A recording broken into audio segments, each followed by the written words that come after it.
While a storm is brewing today, those who are prepared will fare better than most. The first thing I want to look at is slower than slow. The economy is slowing down. I will give you the data surrounding that. The second thing is the crisis after crisis.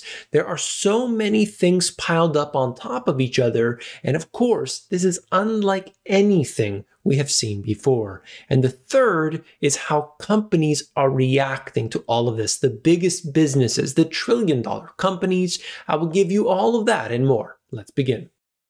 Economic growth rate slows to 2% on a sharp slowdown in consumer spending. This is directly correlated with the stimulus that we have seen. As soon as there's more stimulus, guess what? There's more spending. That has come down as a result of that. Take a look, quarterly GDP by component breakdown, and it just gives you a look at what's been happening. Of course, there has been less spending. You could see personal consumption expenditures being the blue area, not doing so well in relation to what we had seen previously. Take a look. Contribution to GDP from personal spending on motor vehicles and parts. And that has been something that we have noted all along, the chip shortage, all these other factors. But there haven't been enough cars on the market for people to actually buy them. And I'll get into that more in a second. This is affecting both new and used cars. It's been quite an odd circumstance. How companies see what's happening today. And we'll get into this more with the trillion-dollar companies in a few minutes, but stick with me. We don't see the raw material or the inflation environment slowing down in any way. That's according to 3M. Consistent with the broader market, we are experiencing inflation pressure. Next year, we anticipate a more challenging inflation environment.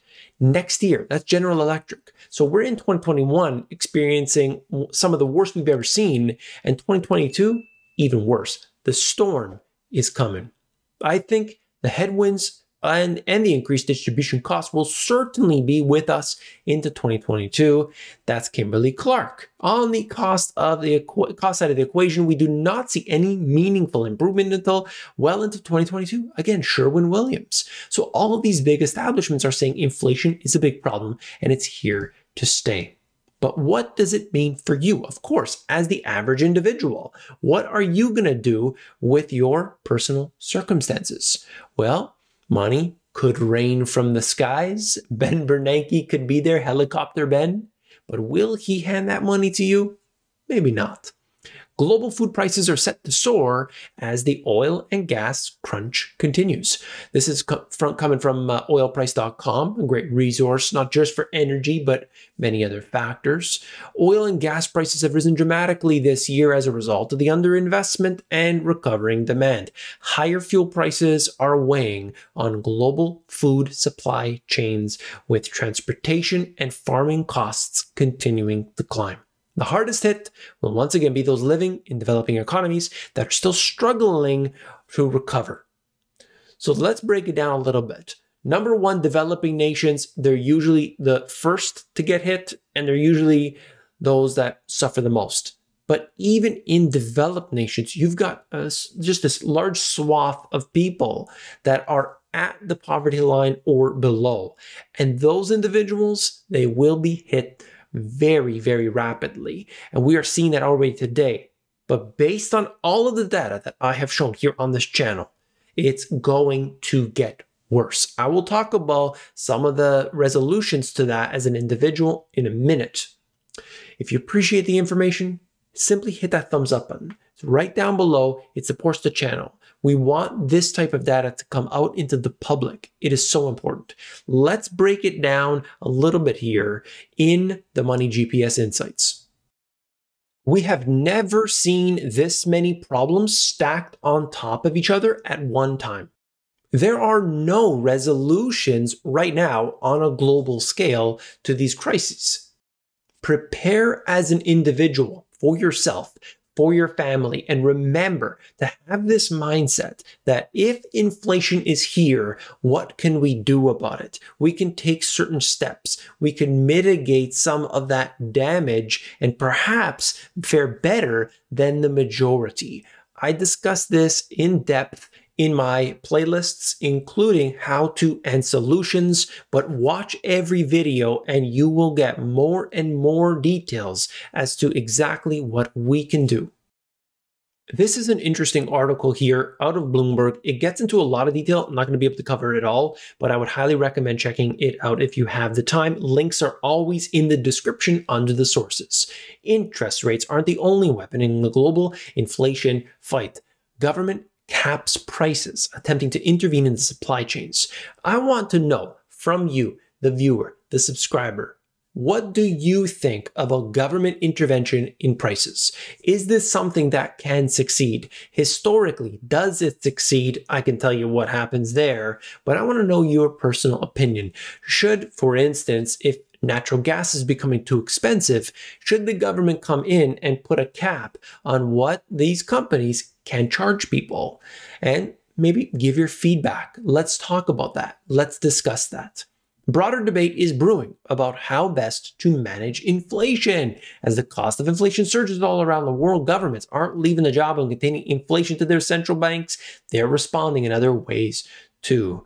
Take a look. You could see right here, outside of Asia, most of the world has seen a surge in consumer prices. This is going all over the place, even in Europe, where there's never any inflation. Can you believe it? But going along here, you could just see US, Mexico, Russia, and so on, okay? Look at some of these other charts. Energy subsidies, whether it is, you could see US gasoline, Europe electricity, natural gas, and so on. Going through all of that, the government steps in, uses taxpayer dollars, and hands them to the public because things are getting real costly. There's no doubt about that. One of the obviously most important factors here is food. Cost of eating. The change since the end of 2019, you could look at the World Food Price Index, that's the black bars, rising, rising, rising. And that is never a good thing, of course, despite the fact that you might suggest, well, the farmers will get paid more, or the producers, the manufacturers, they're going to get paid more, there's more work and so on. Ultimately, at the end consumer, the end individual is going to have to pay more. And that means, well, you know what? Maybe instead of going out to that restaurant 5 days a week or 7 days a week or 3 days a week, maybe it's just 1 day a week, or maybe it's not at all. Or maybe instead of buying all of these products, I can only eat the oatmeal. I don't have enough money. You know, these type of things happen. So generally, the average person, particularly in the bottom 50%, starts to cut certain things away. And that is not good for the overall economy. It's just not. Supply chain problems are another factor. You can see the jammed ports and shipping delays pushing the US delivery times to a record. I have shown you this many different ways. Look at all the data. Look at all the details. Specifically with shipping, leads me right into it. Shippers fear catastrophic fallout from crazy California port fees. I know that California has taxes on just about everything, but of course, when you're looking at this, seeing how many things are piling up all at once, it is never a good thing. I've been discussing this in basically every single video. Why? Because this is critical. This is the bottleneck that we are seeing where this stuff can't get to where it needs to be. If anybody has to do imports and exports right now, you will know that there are issues. Costs are rising, time delays, and so on. Is it contrived? Is it on purpose? You know, to me, that's not up to me to decide. I bring you the data and get into as many different details as I can. The cure is worse than the disease, say critics of an emergency plan of the ports of Los Angeles, Long Beach. And it's just saying that if you think the port congestion is bad now, just wait for what comes next. They're announcing a surprise emergency fee for containers lingering too long. So if those containers are there too long, more taxes, more money. But what they're trying to do is basically incentivize those things to move, get them out of here. I agree with that. We'll see if it actually works. The global chip shortage, you know, these are the things that I've covered many times before. Essentially, just wanted to note the fact that it's far from over as wait times get longer. Nearly a year into the crisis, some customers are finding it is taking months more than expected to get these parts. And that is never a good thing, especially when you look at something like this. $464 billion. $464 billion semiconductor industry has been unable to keep pace. That affects big companies. What kind of big companies? Well, of course, all of them today. Cars seem to have more chips in it than we've ever thought possible, but there's others as well. This is again more of the semiconductors. When semiconductor shortages began to hit automakers and other customers last year, executives voiced optimism that supplies would quickly return to normal. They're still waiting. This is having an impact on the bottom line of these companies, and that is not a good thing for those who are invested in these companies, okay? But it's also affecting their businesses as a whole. How crazy is the used car market? This auction sparked a bidding war over a 2-year-old minivan. I mean, this is mind-boggling. Can you believe it? What do you think about this? Let me know. I mean, it's crazy. This is out of the Washington Post. You can read it for yourself, but I'm connecting all the dots here, okay? This is out of sky.com. Petrol prices hit 142, essentially 143 per liter. Data shows beating the record set in 2012.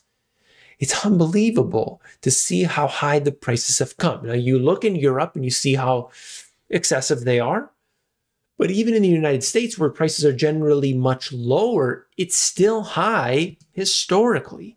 Global oil demand is soaring and refiners are reaping the profit. Who stands to gain, right? Millions of barrels of daily refining capacity was shut down just before fuel consumption started surging again. I find it very weird to see these kind of articles written about, so many different things that, okay, things were shut down, but they were shut down for what? A month? 3 weeks? 2 months in some cases? It just, demand was really low during that period. I find that odd, but that's beyond the scope of this video. Globally, about 2.3 million barrels a day of refining capacity was shut down last year, and another 1 million barrels are likely to be shut down in the next year. That's just as demand is returning to previous levels. Fuel demand is soaring, cars jamming the roads again, and gas to oil switching, gaining speed ahead of the winter. So this is getting into all those factors there. What's happening here is a crisis on top of a crisis on top of a crisis. Some are winning, clearly, there's no doubt about that. But some, the individuals, they're losing. But I thought this was amazing. I needed to bring it to you. Hilton CEO thanks the Federal Reserve and says hotel rates can rise with inflation. Take a look. You've seen all these different CEOs. They come out there with the suits and the ties, and they tell you that, well, we're experiencing a problem and this and that. Don't worry, it's going to be okay. And they give you the same cookie cutter talking head type of information. But the Hilton CEO, I really do seriously give him credit for what he had to say. We can reprice our product every second of every day. We're a very good hedge in that way to inflation, and we're being very thoughtful about how we are pricing our product. And then at the very end, if you look at the $3 trillion of savings over this period for the individuals, there's a long way to go to spend it all. This is a quote. "Thank you, Federal Reserve and the US Congress for fiscal and monetary stimulus." This is huge. This is huge. He's actually admitting what we've been saying all along. The fiscal and monetary stimulus, the government payouts, the quantitative easing, it is creating the inflation we are seeing today. And as a result, they can raise their prices and get away with it. Now, what about those companies? What are they doing? Just like Hilton, higher prices and higher pay are on the menu at McDonald's. They're saying right here, a Big Mac will be getting more expensive. Christmas tree shortage. Yes, turkey shortage. Unlikely for California. Essentially saying it's spotty. Look at it. But look, if there's a Christmas tree shortage, what happens to Christmas trees? They become more expensive. If it's turkeys, they become more expensive. What about Apple? They missed their sales expectations, even though, look at the numbers, it looks like it's done well, but apparently didn't meet that expectation. And they say that the supply issues cost the company $6 billion. As a result, the futures came down by 5% in this particular stock. By the time it opens, I'm sure there's buying the dip happening. Apple tumbles after supply crunch hurts iPhone makers' sales.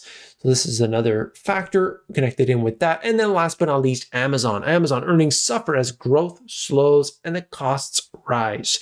I don't know about the growth necessarily, but certainly the costs have risen when you look at their business, how real big crunch it is, but there is the demand. There's no doubt. There's this insatiable demand for products being purchased online today more than ever before. So keep that mentality in as an investor, but also you as an individual, and look to where you are buying your products. Always try to get what you can, buy in bulk, try to buy at today's prices so that you lock it in. All right, if you appreciated this information, you've got to hit that thumbs up button. By hitting the thumbs up button, you make it more likely that these videos will end up in your home feed, as well as you get to support the channel. So right down there, click it.